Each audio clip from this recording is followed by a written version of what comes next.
Hello, everybody. Good Saturday afternoon. I watched Smackdown last night, and as I was getting ready to record this video, I fell asleep. So I apologize I wasn't able to get this out last night, but we're doing it right now. Here we go. Things I liked, things I didn't like. I didn't even write down a list, so again, I'm going to spitball, and we're just going to go. There was actually a lot of things that I liked from the show. And I got to lead with this. Other than Mateo, I think every member of the Bloodline is hilarious. Everybody. And I thought Jacob, Fatu, and Solo had a banner night.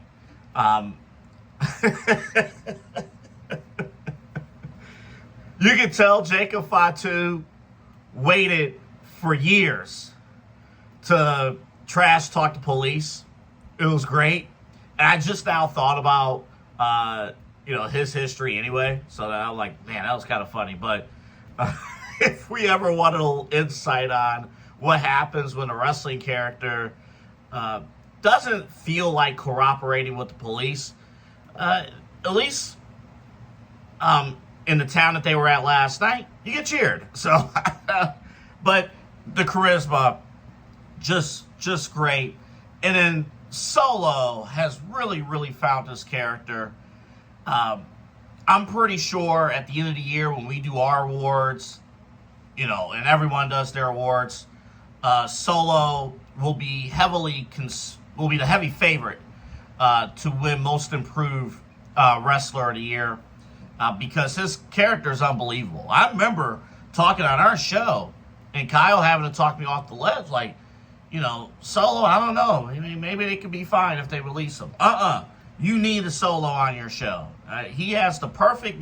to me, Solo is this generation's Kurt Angle in terms of character. I am no way comparing him, comparing the two in the ring and with wrestling. But in terms of character, Kurt Angle did an unbelievable job throughout his career, striking the balance between serious, wrestling machine, Olympic gold medalist on one hand, and then flipping a turn.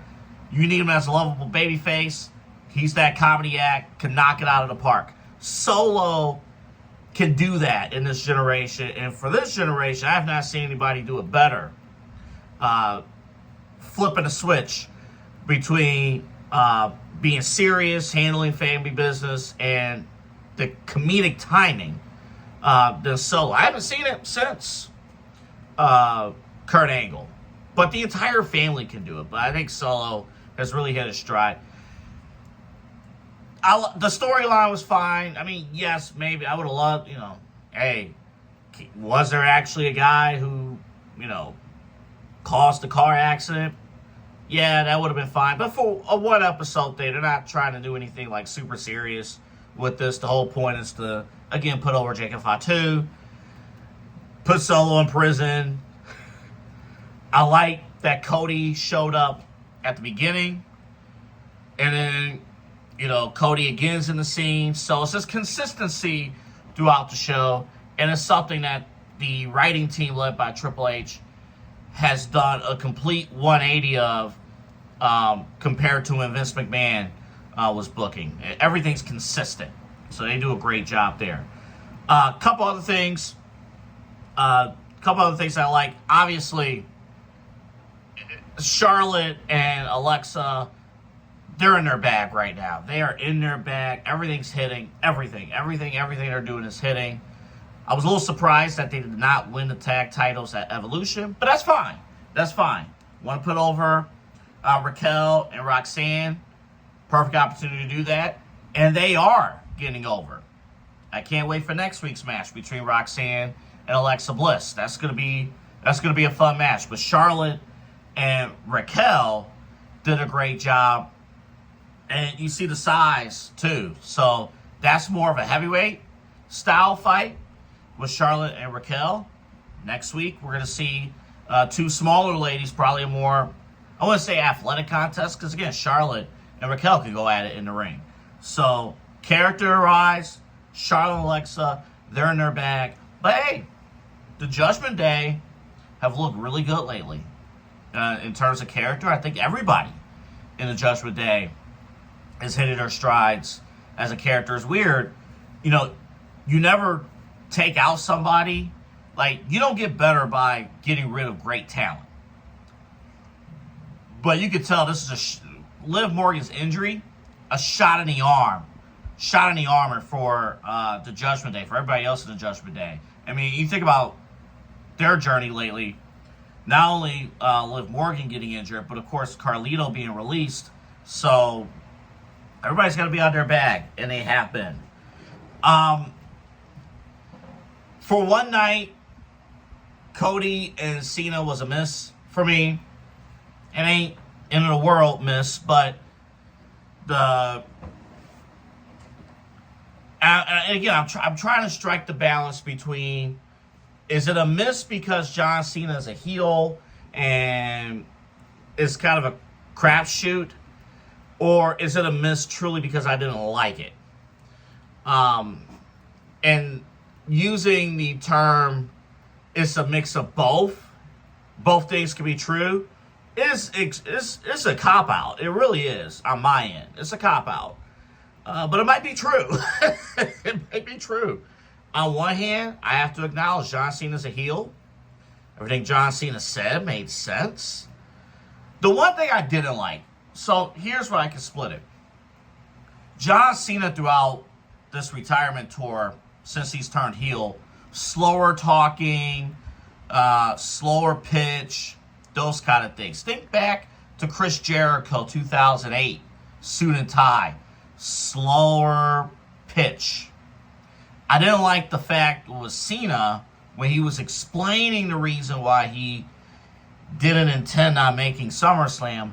I didn't like the fact that he ramped it back up to babyface pitched John Cena, the faster talking John Cena, that doesn't match his heel character. I didn't like that. That legitimately I didn't like. As far as evaluation, because it's like, oh, he's just flipped the switch. So he didn't turn yet. So it's just something you got to remember. Again, not all bad. Cody Rhodes got the table. None of us take legal classes, so let's just assume that when you put the pen in somebody else's hands and you force them to sign something, let's just assume that the contract's locked in, ready to go. We don't sit here and try to match signatures in these parts. We don't do that. This is wrestling. We don't do those things here. Oh, man. So, yeah. Those are things I like. Things I didn't like. Again, not really interested in the Smackdown tag team division right now. And by now, you know me. If I'm not interested in your character, you can have a 20-star match. I don't know if I would care. So, opportunity next week. Wyatt 6, their first title defense against somebody from the Smackdown tag team division. So, there you go. And then one last thing. I know we're very loose with the brand split. Like, very loose. Chelsea Green, who's been on SmackDown, competed on Raw the other night.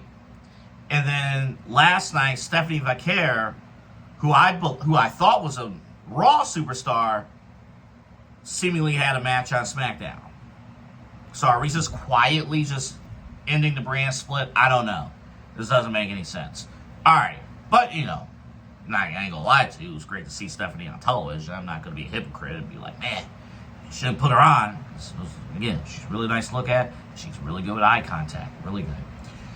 All right. Weekend off from wrestling. We have nothing until Monday night. So I'm going to enjoy the weekend. Again, like and subscribe. Side Hustle Wrestling Podcast. All of our videos brought to you by W Energy. Go to w.gg. Type in the promo code SHWP10 for your orders, you get 10% off. Gotta love it. Gotta love it. But yeah, make sure you like and subscribe. Our new full episode, we tackled a ton of things. Our new full episode is here on YouTube.